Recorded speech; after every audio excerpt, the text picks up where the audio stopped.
السلام علیکم ورحمۃ اللہ وبرکاتہ۔ بسم اللہ والحمد للہ والصلاة والسلام علی رسول اللہ۔ محترم حضرات و خواتین، اللہ تعالیٰ کا لاکھ لاکھ شکر اور احسان ہے کہ اس نے ہمیں امت محمدیہ صلی اللہ علیہ وسلم میں شامل فرمایا۔ یہ بات بھی کسی سے مخفی نہیں ہے کہ اللہ رب العزت اپنے بندوں پر بڑا مہربان ہے۔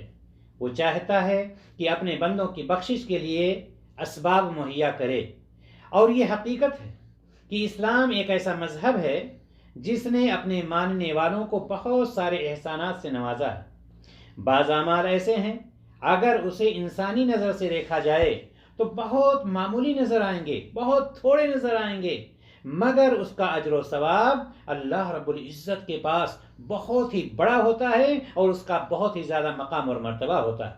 انہی اعمال میں سے نماز جنازہ میں شرکت کرنا بھی ہے۔ جنازے کے لیے حاضر ہونا بہت ہی اجر و ثواب کا کام ہے۔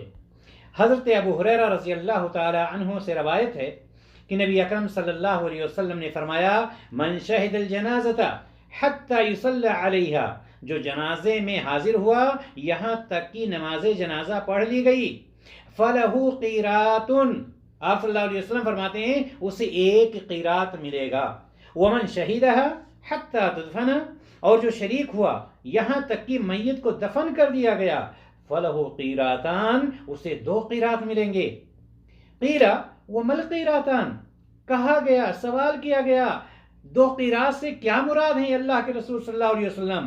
آپ نے فرمایا، قال مثل الجبلین العظیمین، 2 بڑے پہاڑوں کے مثل اجر و ثواب۔ صحیح بخاری کی روایت۔ یعنی یہ کہ جو شخص جنازے میں حاضر ہوا اور پھر تدفین میں بھی حاضر رہا، مٹی دینے میں بھی حاضر رہا، اسے 2 احد پہاڑ کے برابر ثواب ملتے ہیں۔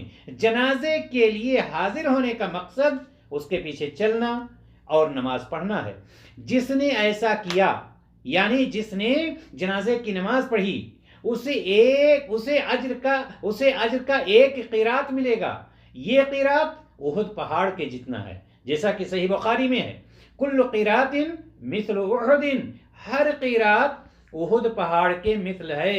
اور جو وہاں نماز جنازہ اور پھر تدفین تک رہے، اس کے لیے ظاہر سی بات ہے 2 گنا اجر ہے، یعنی 2 احد پہاڑ کے برابر ثواب۔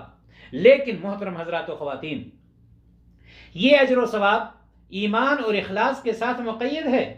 جیسا کہ صحیح بخاری میں ایمانا و احتسابا کے الفاظ ہیں۔ مطلب کیا ہے؟ مطلب یہ ہے جس شخص نے نماز جنازہ اور تدفین وغیرہ کے اعمال اللہ تعالی کے وعدے پر ایمان رکھتے ہوئے اور حصول ثواب کی نیت سے کیے، اسے یہ اجر حاصل ہوگا۔ یعنی جس نے نماز جنازہ میں رضا الہی کے لیے حاضری دی ہو، اللہ تعالیٰ کی رضا اور خوشنودی حاصل کرنے کے لیے، نہ کہ ریاکاری اور دکھاوے کے لیے یا لوگوں کی ملامت کے ڈر سے نماز جنازہ میں شرکت کی ہو۔